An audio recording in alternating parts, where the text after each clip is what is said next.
Hi friends, thanks so much for watching this video. This is Alicia with Green Thumb Diaries. Today I am going to do a garden update and go around and show you how everything is growing.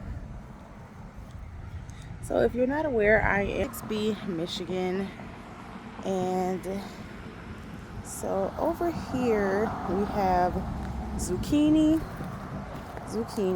and then summer squash.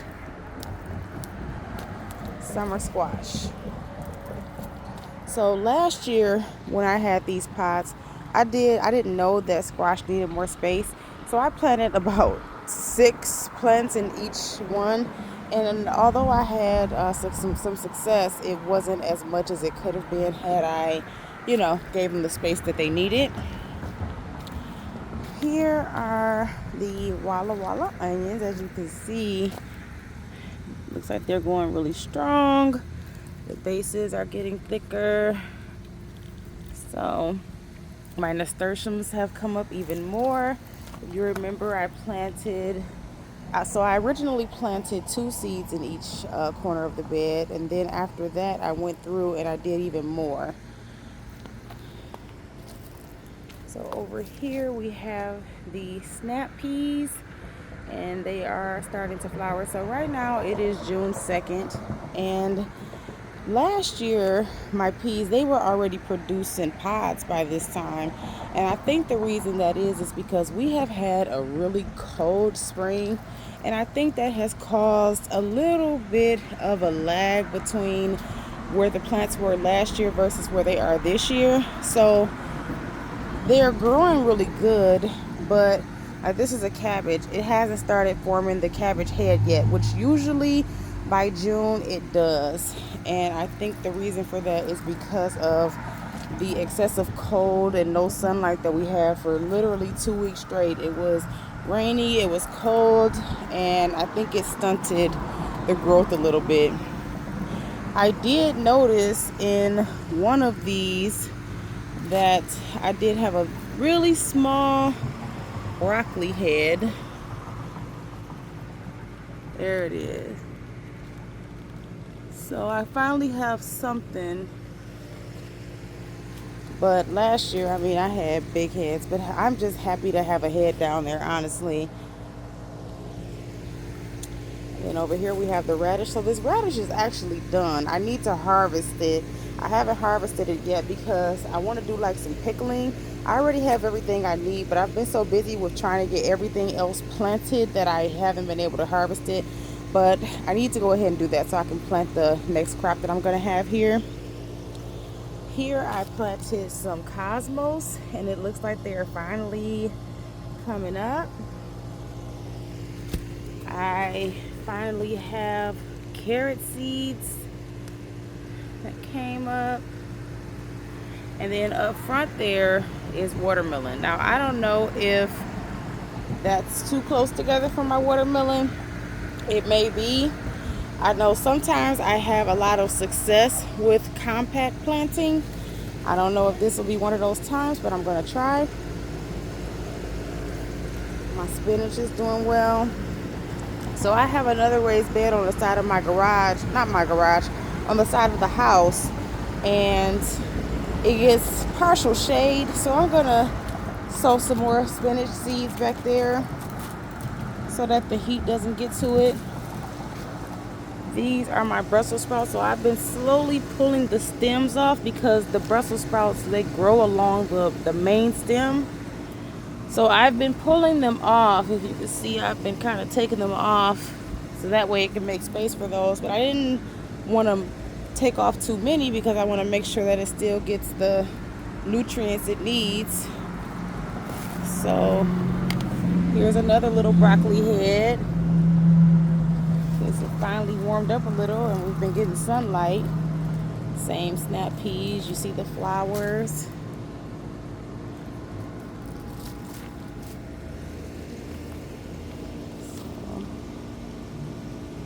And these are so good. I could just eat these right out of the garden. And I've planted some flowers. I still have a few pink ones to plant in that one. It actually has some, but they haven't flowered yet. But I just love them. So these are impatiens in the middle, and then put different types of petunias on the outside, and then also some blue lobella and these big ones back here. So I want to give it the space it needs to fill out. And these pots up here, we're doing spaghetti squash. Just have to get some more soil. We actually mixed up some. It's just a matter of bringing it over here to dump it. But every day there are chores to do. And so we're almost getting to the final stretch of summer planting. Here we got some beets. I think the beets are almost done. Let me see if I get a different angle. Start turning into a jungle down here. See it down there?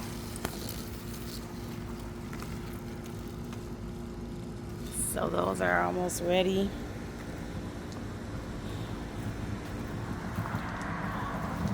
So today I caught a cabbage worm on my cabbage over in the other bed. I'm just waiting until I see the first cauliflower head. Then I'll feel like I'm doing something.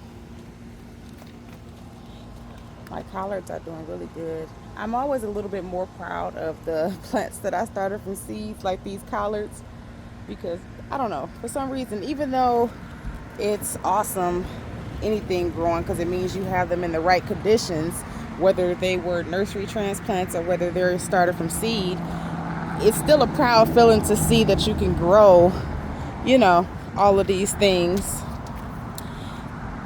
But if I'm being honest, there's something about starting something from seed and then seeing it thrive in the garden. I don't know, it just gives you a little bit of extra pride. Like, you know what? I did that from start to finish. So we have nasturtium, onions. These are the yellow Spanish onions. And then we have cucumbers at the front near the trellis. And then we have 2 snap pea plants over there that came up from seeds. The only 2 out of like 10.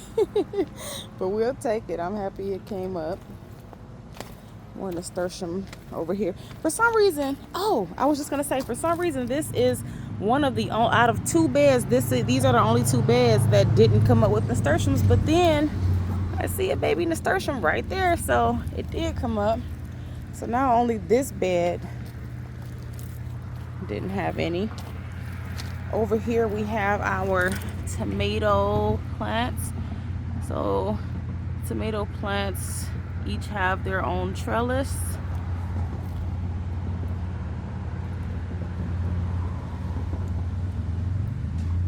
And in between those are marigolds. And I'm also going to be putting basil down there.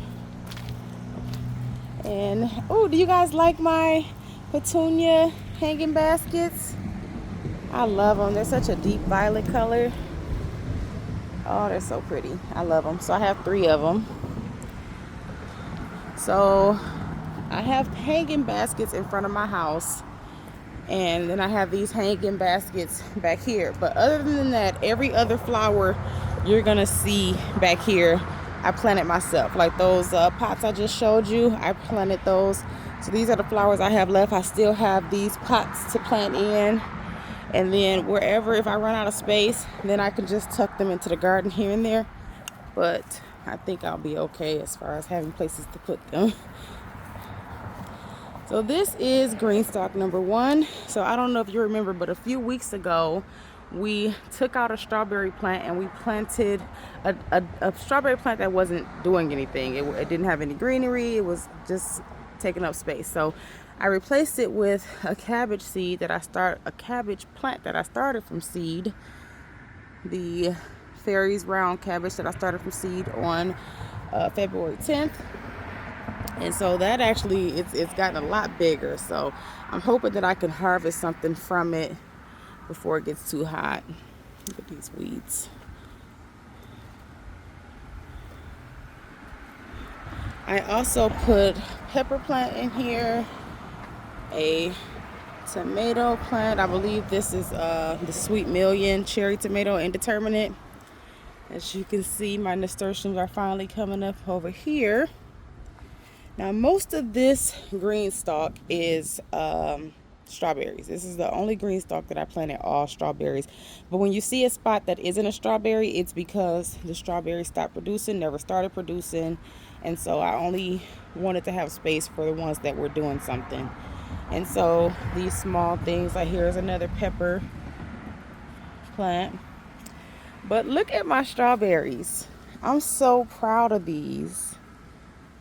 I don't expect them to get super huge. This is their first year. But just the fact that there's so many.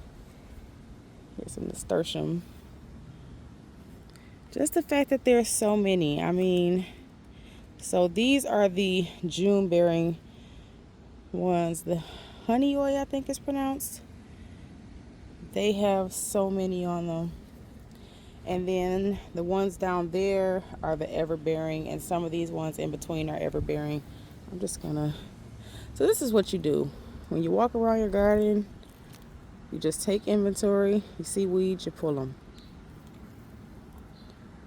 And that's just what you do. You don't want weeds in there sucking up the nutrients. There's only so much space, or crowding out the vegetables that you want, and then you really won't get a harvest. So it's important, if you see weeds, take that second to pull it out, video or not. So over here, so okay, take a step back and look at her. First of all, she's basket weave, so cute. And I got her for Mother's Day while they were having the Mother's Day sale. The husband got something right, love him. So I planted the limbo white petunias, and I planted the pretty rose, wait a minute, pretty grand rose petunia. I only did pink and white in this basket because I feel like once it really fills out, it's going to be so beautiful. And I just love that color combination. And I just love petunias, period, because last year when I did petunias, they lasted so long. They were so beautiful. I like them because some of them will have bloomed and others won't have bloomed yet. So it lasts so long, because by the time the other ones bloom, it just looks fuller. It's so pretty. And even now, like, I just planted them, but it just looks so cute, right? I love it. But then, and so basically this has 6 pockets all the way around, and there are 5 tiers. So what I did was, on the first tier, I planted flowers in, let's see, in 4 of them. Actually, in every single one I planted 4. Each one I did 2 and 2, and then I left one whole one open so that I could do some seeds. So I have pole beans over there, but I also wanted to plant some in here. I did get the support like the one I got there, so as it starts growing, I'll just put those stakes up here. But I wanted to get pole beans, so these are cowpea, and I think I put 2 in there because, I mean, this is a deep pocket. I think it can handle it. And then the rest of them, oh, this row is also pole beans. So I did a cowpea, and I think I did, what was it? Oh, no, those are the bush beans. Oh, I also did the rattlesnake pole bean. And then I did bush beans. So these are the Blue Lake bush beans, and I'm actually kind of sad because this is the only green bean that I have, and I love green beans.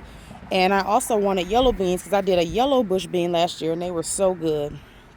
So this is also that Blue Lake. So I think I did the 2 rows of pole beans. I only did 2 rows because, like I said, I have some over there. And then the ones that are in the rows from the 3rd one down are all bush beans. So I did the Blue Lake bush bean in these 2, and then I think I did one different, yeah, the Royal Burgundy bush bean. Those are purple, just like the rattlesnakes are purple. So we'll have some variety. I've never tried those. So over here, let me tell you, this was like breaking up brothers and sisters from fighting, because they will latch on to each other and then it's almost impossible to get them apart. But that's okay, because they're still flowering, and I believe they're still going to produce the same way they would if brothers and sisters weren't fighting and were actually latched onto a trellis. So I think my parsley is doing good. Everything is doing good in this green star. I have to be honest. I don't have anything that looks like it's dying. I mean, let me just get a... It looks really good. I actually was supposed to harvest a lot of this lettuce because my mom, she makes salads every day. So I was going to harvest some for her. I was going to harvest the romaine for me and also some of the red leaf for me and my mom. I didn't though because I got busy in the garden and forgot to come back out here. So I'm actually going to do it tomorrow. But I want to get some of that lettuce out of there because it's going to start getting hot now that it's June, even though it's early June. And I want to get it out of there before it gets bitter. So that's going to be the plan. The kale will be fine. My kale lasted all through the summer last year and it didn't taste funny or bitter or weird. I am going to harvest some of this. I believe this is thyme. I'm going to harvest some of that thyme because I actually do need some in the house. I've just been procrastinating. I haven't been procrastinating. It takes a lot to get this garden off the ground. So these are just the plants that I have left in my greenhouse that are waiting patiently to get planted. Don't worry, little buddies, I'll be back for you. You'll be planted this week for sure. So, if you guys remember my last video, I was debating about what I was going to put in this spot. So, standing raised beds 1. So, what I'm going to do in these beds, I'm so upset because I had a lot of leaves and I saved my leaves specifically for if I was going to have another raised bed because I always put leaves at the bottom and then I'll top it like with either a potting mix that we create ourselves or with just store-bought potting mix. But when we cleaned out the garage and we cleaned out everything back here, we threw all the leaves away. And silly me, at the time, I didn't realize I was going to have raised beds. So now I'm going to basically, the few boxes that I do have, I'm going to break them down, layer it at the bottom, and then we're going to do a mix of topsoil, compost, peat moss, or coco coir because I have both vermiculite and perlite. I know that sounds like a lot, but it's really not that much stuff. It's just a few bags of each. And the reason why we're going to do that is because it's a lot more economical than buying, 20 bags of potting mix. So it's easier to just kind of mix it and do your own thing. As long as you'll know, I feel like you'll know when you get the consistency, especially if you're used to using potting mix, you'll know how much peat moss to use. Usually, like a lot of people just do like equal parts and then they'll do half parts of the perlite and the vermiculite. And my biggest thing is when you're mixing it all together, you want to make sure you see a lot of the white dots, which is the perlite. So if you don't see a lot of them, put more of that in there. If the mix is too dark and it's not really a lot like brown or slightly reddish, if you're using coco coir, put a little bit more peat moss, put a little bit more coco coir. So, basically, and then do a test. Wet the top of it and see how quickly it drains through. If it drains through fast, then you have a good mix. If it doesn't drain through fast and it stays on top for a long time, you may want to add some more peat moss. You may want to add some more coco coir, and you may want to add some more peat moss or coco coir, also perlite and vermiculite. So once you do it a couple times, it really comes together fast. So over here, and I think she's so beautiful. These are more impatiens and a little bit of lobella. I was thinking about, I always had a vision of having a vertical system that's like trough style. And I was like, I will get this one. It's small, it's petite, it looks cute in this corner. And I need pollinators on this side. So a lot of my extra flowers, they're going to be going over here and in here too. So we have that. I think it's adorable. We also have our container tomatoes, which I also think are growing really, really well. And then in these, I have the marigolds and I have the basil. And some of the basils are doing great. In other ones, I have to plant more because they disappeared. So like these 2 pots, they had basil in them in the back too. For some reason, the basil never did anything. So I have plenty of basil. I'll plant some over here just like I need to plant some over there. And here's more. So a lot of these are going to be San Marzanos. I don't think I told you guys the varieties. So this one is an early girl tomato. Those are like medium sized. I also got pineapple tomatoes because those are my favorite tomato, especially like for sandwiches or burgers or anything that you want like a sweeter type of tomato taste. The pineapple tomato is good. The burpee big boy tomato. Oh, I thought that was something else. So it's the burpee big boy. I got those because sometimes you want to just see big tomatoes in your yard, and those are the slicer ones. Those are the ones if you're going to make a burger, you want that big fat thick tomato slice. And then this one, and this one are San Marzanos. I got San Marzanos because honestly, because they're indeterminate. So you could do San Marzano or Romas. Usually Romas are determinate, which means they're going to grow to a certain size. They're going to produce all their fruit at one time, and then you're going to pick it, and that's it. San Marzanos are an indeterminate, so you'll kind of get them all season, and then by the end of the season, you can gather them all up and make your tomato sauce or crushed tomatoes or whatever you like to make. Me personally, oh, that's San Marzano too.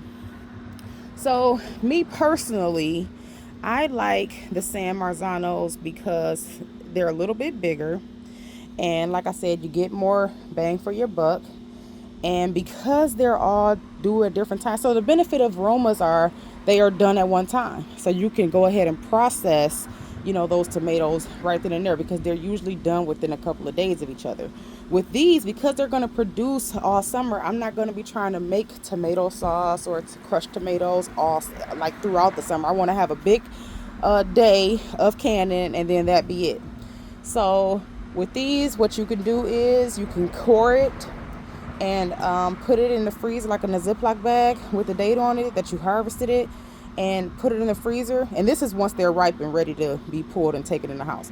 And you can put them, like gather them up and put them in the freezer. And then what that did for me last year is by the time you defrost them, because it takes a couple of days to defrost, all that water that you'll have to cook out for hours kind of is already out of there. So it kind of gives you a shortcut too. So that's a little tip if you are getting tomatoes throughout the season instead of at one big time.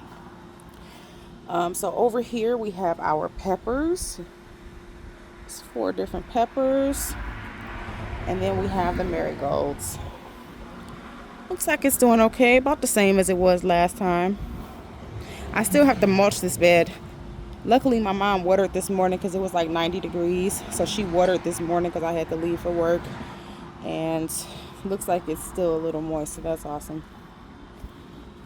But I still want to put, so this is flowering. So I'm so conflicted because everybody says like, oh, if you top cut, which means like cutting off this little tip right here, that it'll make it bushier and produce more fruit. And of course everybody wants more fruit, but I'm nervous and I'm scared. So what do you guys think? Should I just do some, like top cut a few of them, like this one that's already kind of flowering, and then the ones that aren't doing anything yet don't, so you can kind of compare? I want to try to do what I can to get as much as I can, but I'm also nervous because I just haven't done it, so it makes me nervous. Okay, my bok choy has bolted. It never really got the leaves that I wanted it to get anyway, so I may just leave it here and let the pollinators come for these little flowers because they're so cute. I have other bok choy. I'm going to put some in that little shady box I was telling you guys about. It's so funny. I come over here every day, right? And I look for the cabbage worms that I know are doing this damage. Never find them. I did find one over on my other cabbage in my other bed. It was like a little baby one. But the one that's over here is a slickster. I don't know. But just, you can see. And last time I did a video, I almost touched one with my thumb. Because I didn't see them. They blend so good. But now I've started to train my eye.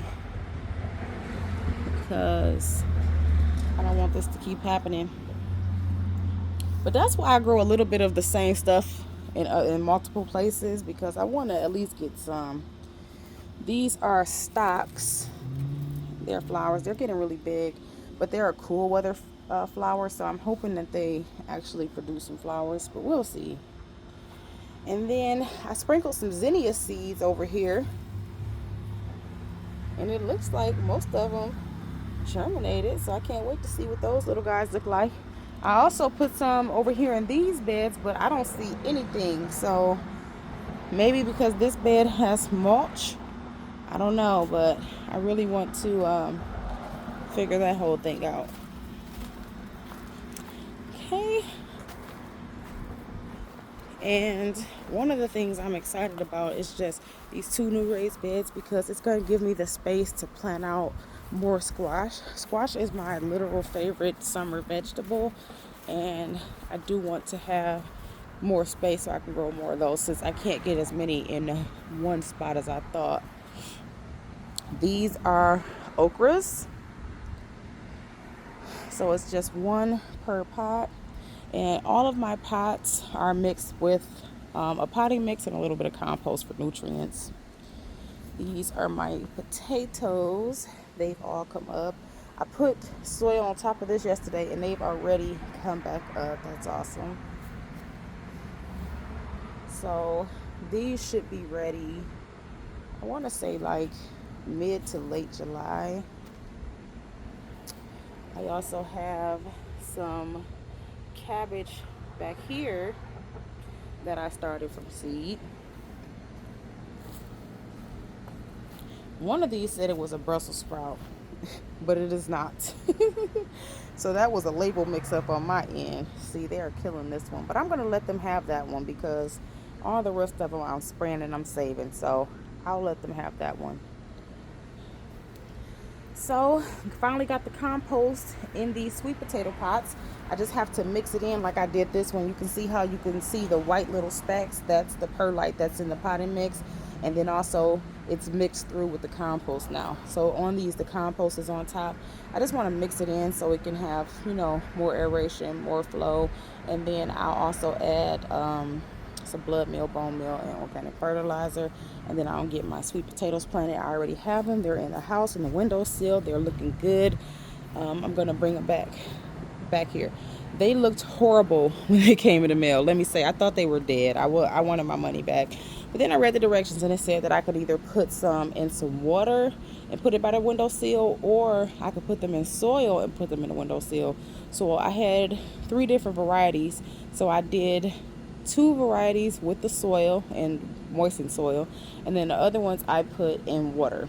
The ones that I put in the soil are doing way better, and they're green now. So I think that I'm gonna plant those first, and then I'll plant the other ones after I put them in that leftover soil. Over here are onion, doing pretty good. And then this is the bed I was talking about that gets a lot of shade because of this tree. So this is where I'm gonna put like some of my cool / partial shade loving vegetables and herbs, so that way it'll have an environment it can thrive in. So that is as of June 2nd. And up until this point, it's been a lot of work, but it's also giving me something to look forward to after work, because it's like, oh, I need to get in the garden. Oh, let me show you guys what else we did. We added string lights. So I got these poles, these 10-foot poles off of Amazon, and they have 2 like little latches that you stump down into the ground. So I did the first one, which was the stabilizing one. So now my husband has to come and do the second one, because that one was a little harder. But they are solar, and we put them up yesterday, and we put them up around this time when the sun was basically gone, but they still came on last night. I was cooking dinner and I was like, oh my gosh, the lights are on. So we came out here to look at it. I have my table right there because it's easier to plant my pots right there. And once I'm done planting everything, I'll take it down, take that sheet off, and it'll be gone, and this will just be patio. But look at these lights, they're so cute.